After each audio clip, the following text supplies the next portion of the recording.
Assalamualaikum dan selamat pagi. Apa khabar semua? Sihat. Baik, memandangkan kes COVID semakin meningkat, saya nak awak semua lebih berhati-hati ya.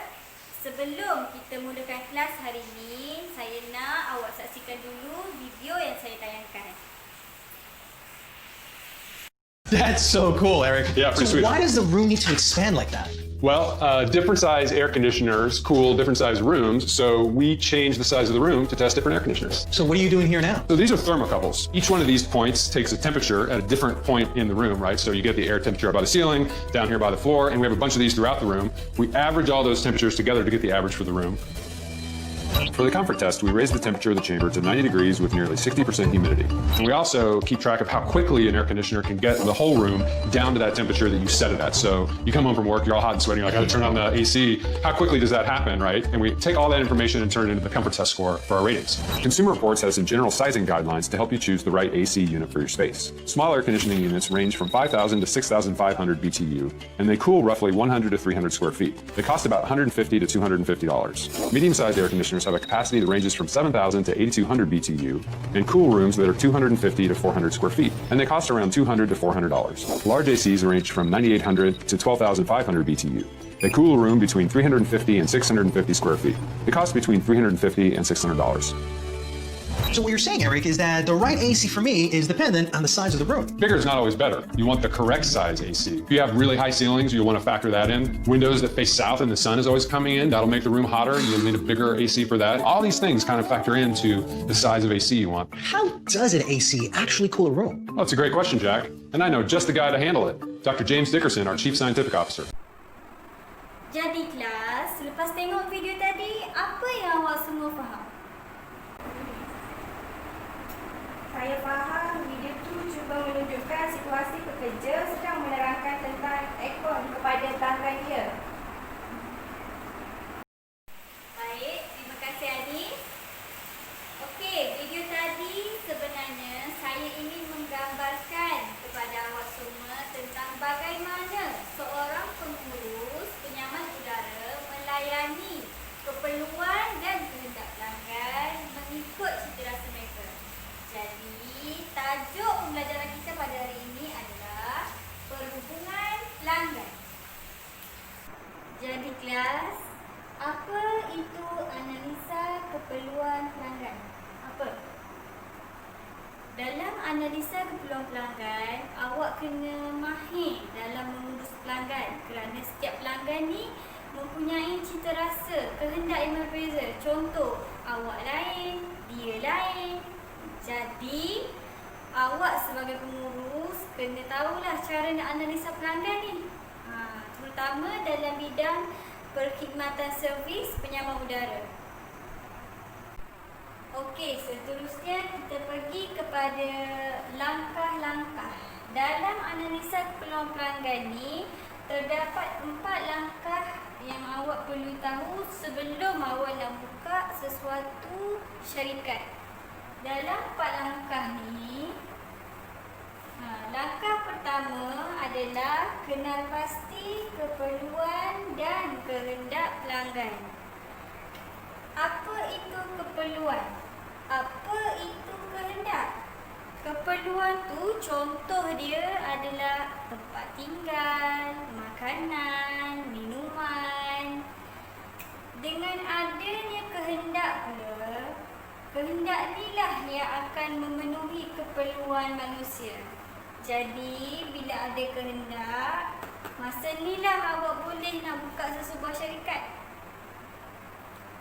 Okey, langkah yang kedua pula ialah analisa persekitaran dan masyarakat.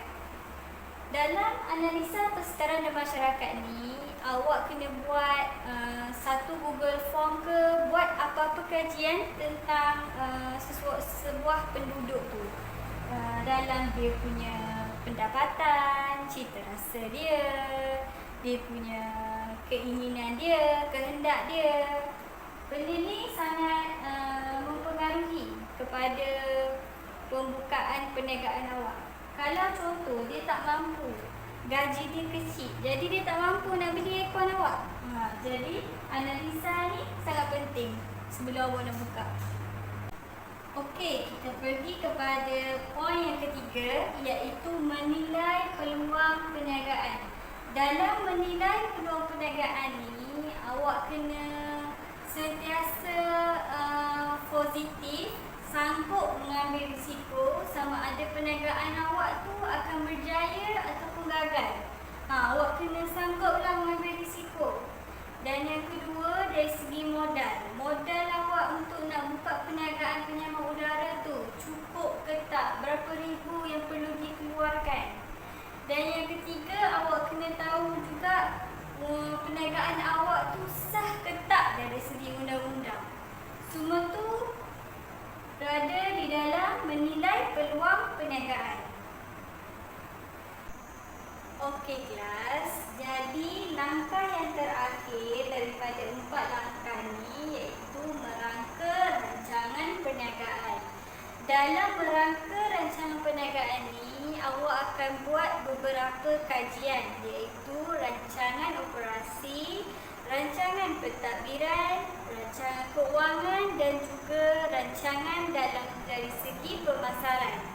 Jadi, bila berjaya keempat-empat rancangan tu, awak akan pilih sama ada awak ingin teruskan perniagaan awak ataupun tidak.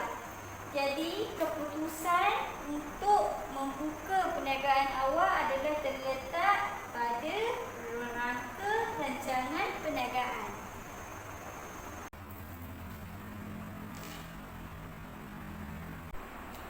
Seterusnya, kita pergi kepada isi yang kedua iaitu masalah-masalah pelanggan. Faham tak? Faham, cikgu. Berlaku kepada pelanggan apabila mereka memilih jenis penyaman udara. Masalah dari segi jenis penyaman udara dipilih sering berlaku kepada pelanggan apabila mereka tidak tahu untuk memilih penyaman jenis apa untuk keluasan atau ruang tempat tersebut. Jadi, anda sebagai seorang pengurus penyaman udara harus memberitahu secara terperinci kepada pelanggan. Okey, contoh 5 jenis penyaman udara yang sering digunakan kepada pelanggan adalah yang pertama adalah split unit atau dikenali juga sebagai wall mounted. Kebiasaannya, penyaman udara ini digunakan di kawasan rumah seperti bilik tidur dan ruang tamu. Yang kedua pula, kita pergi kepada penyaman udara jenis shielding kaset. Shielding kaset ni biasanya digunakan di bangunan-bangunan syarikat ataupun pasaraya. Yang ketiga, kita pergi kepada jenis penyaman udara floor standing. Floor standing ni digunakan biasanya di dewan, masjid. Yang keempat pula, kita pergi kepada penyaman udara jenis shielding conceal ni ya. Shielding conceal ni biasanya digunakan di pasaraya. Seperti yang kalau awak pergi ke pasaraya, awak boleh tengok dia biasanya gunakan jenis shielding conceal. Dan yang terakhir adalah yang jenis yang portable aircon. Portable aircon ni yang selalu digunakan oleh pelanggan, yang disukai kerana jika awak tengok terdapat roda. Ada roda dekat bawah ni, jadi dia sangat mudah untuk dialih. Okey, selalunya masalah ni berlaku apabila pelanggan tidak tahu kegunaan setiap aircon mengikut kawasan. Jadi, kita sebagai seorang pengusaha syarikat penyaman udara kena cuba fahamkan supaya mereka boleh memilih dengan bijak. Okey, seterusnya kita pergi kepada masalah yang kedua iaitu dari segi kesesuaian tempat. Pertama, semak. Semak dari segi kesesuaian tempat kita untuk pastikan saiz penghawa dingin ni adalah sesuai dengan saiz ruangan itu. Kita boleh tengok jadual ni menunjukkan panduan saiz bilik dan ketepatan saiz yang sesuai untuk penghawa dingin. Yang kedua pula, semak EER iaitu nisbah kecekapan tenaga. Biasanya bagi 1 horsepower penyaman udara, nilai EER antara 8 hingga 10. Jadi, semakin tinggi nilai EER, semakin cekaplah penyaman udara kita. Yang ketiga pula, semak star rating. Kebiasaannya setiap penyaman udara akan ada star rating. Jadi semakin banyak bintang yang ditunjukkan pada penyaman udara, maka aircon kita lebih cekap. Dan yang terakhir, yang keempat, semak pengaliran udara. Kadar ini dikira dalam unit kaki padu per minit. Jadi, semakin tinggi kadar tu, semakin cepat bilik kita rasa sejuk. Mana kelas? Ada apa-apa soalan tak? Tak ada, cikgu. Okey, bagus. Baik kelas. Saya tengok macam dah tak semangat je semua. Tak apa, saya bagi awak rehat sekejap. Sementara tu, saya tunjukkan satu video. Terima kasih, cikgu.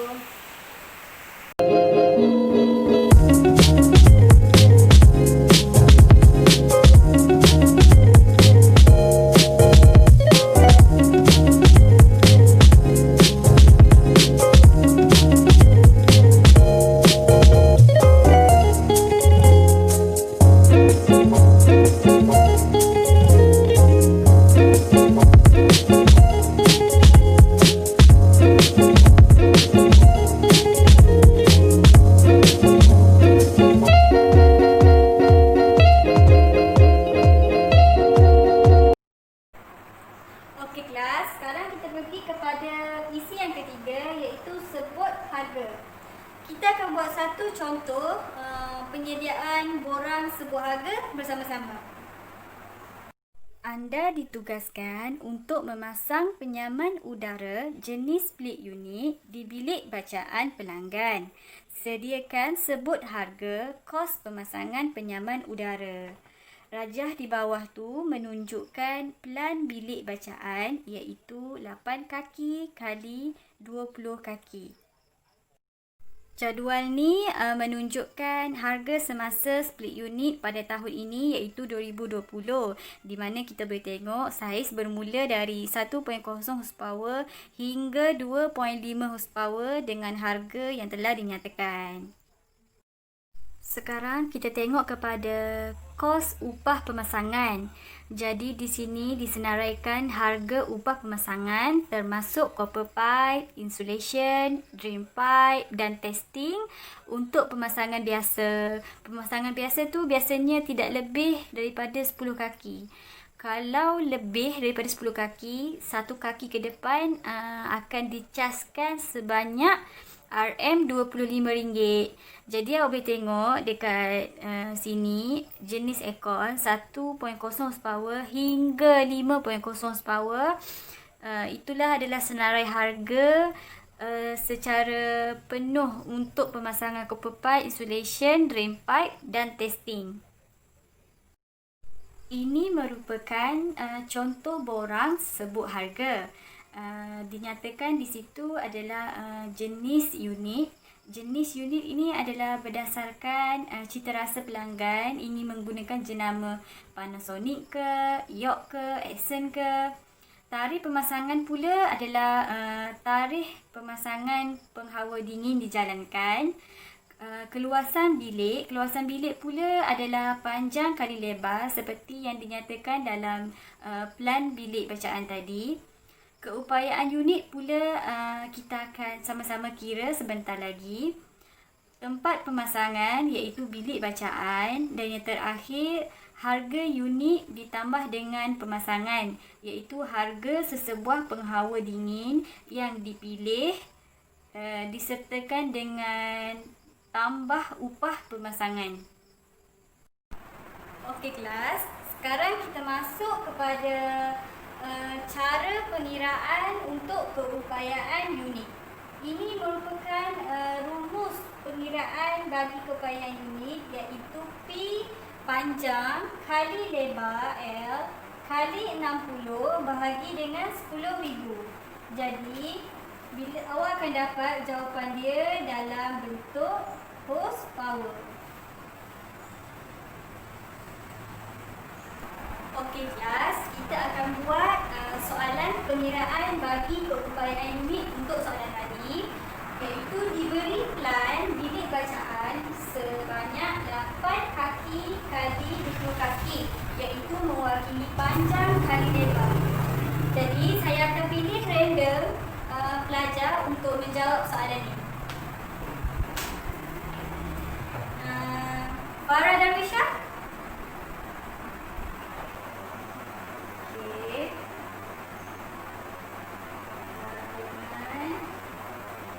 Dan 60.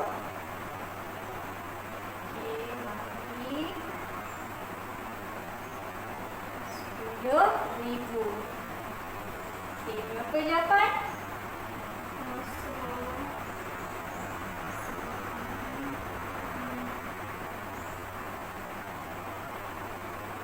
Okey. Terima kasih Farah. Sila duduk. Dapat 0.96. Jadi bila dapat 0.96, macam mana awak nak tahu? Sedangkan penyaman udara ni paling minimum dia ada pun 1.0 horsepower. Jadi untuk awak nak tahu berapa keupayaan unit yang digunakan untuk bilik bacaan ni, awak perlu ambil yang paling hampir dengan horsepower yang ada, iaitu 0.96 paling hampir dengan 1.0 horsepower. Jadi inilah jawapan dia bagi keupayaan unit. Okey, jadi kelas 1.0 horsepower ni bagi keupayaan unit, awak just masukkan je dekat keupayaan unit ni. Jadi lengkaplah awak punya borang penyediaan, sebut harga. Semua faham ke? Faham. Okey, baik. Baiklah, secara keseluruhan daripada topik kita hari ini, iaitu perhubungan pelanggan, kita dapat simpulkan bahawa terdapat 3 isi penting yang utama yang perlu diketahui, iaitu apa? Saya tahu. Kita belajar tentang tujuan, analisa keperluan pelanggan. Lepas tu kita belajar tentang masalah pelanggan. Dan yang ketiga kita belajar tentang penyediaan, sebut harga. Betul. Hari ini kita belajar yang pertama tentang tujuan analisa dibuat. Dalam tujuan analisa dibuat ni, cara kita nak tahu kehendak pelanggan, cita rasa dia, apa yang dia nak. Dan dalam tujuan analisa pelanggan ni terdapat 4 langkah. Terdapat 4 langkah. Boleh bagi tahu saya tak apa langkah-langkah tersebut? Boleh. Okey. Langkah pertama, mengenal pasti keperluan dan kehendak pelanggan. Ya. Yang kedua, analisa persekitaran dan masyarakat. langkah ketiga, Menilai peluang perniagaan. dan yang terakhir langkah keempat. Merangka rancangan perniagaan. Ya, betul. Jadi itulah keempat langkah. Isi yang kedua pula, kita belajar tentang masalah pelanggan. Masalah pelanggan ni dia terbahagi kepada 2, iaitu tentang kesesuaian tempat dan juga jenis penyaman udara dipilih. untuk jenis penyambung udara yang dipilih tu terdapat 5 jenis penyambungan udara tadi yang telah saya nyatakan, dan untuk kesesuaian tempat pula adalah berdasarkan pada saiz tempat. Yang terakhir pula kita belajar tentang penyediaan sebut harga. Dalam penyediaan sebut harga ni, rumus yang paling penting yang perlu kita ingat adalah panjang kali lebar darab 60 bahagi dengan 10,000. Jadi bila awak ingat rumus ni, awak akan tahu berapa horsepower yang digunakan untuk saiz bilik. Jadi kelas, ada apa-apa soalan tak? Tak ada. Okey, baik.